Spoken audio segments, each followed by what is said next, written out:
Applying for an internship step by step. Are you studying and you want to put the knowledge you've acquired during your studies into practice? You can take curricular and non-curricular internships at the UOC. The procedure to apply for them has 4 steps. Check that you meet the requirements.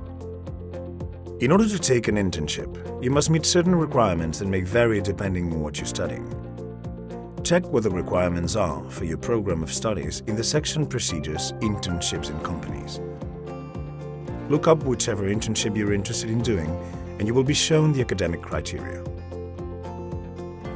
Register for the call. You can find the call for applications for non-curricular internships enter your faculty's call by clicking on Manage Your Internships. It is important that you apply before each call's closing date.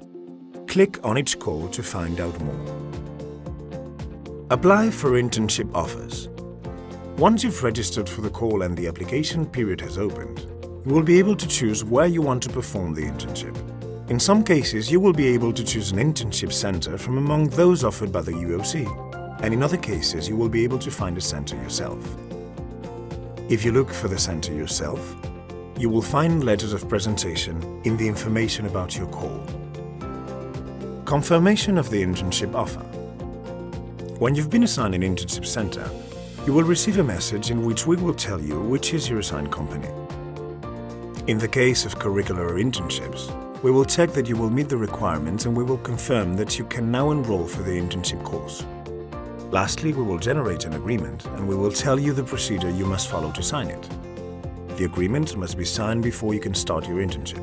The start date will be specified in the agreement.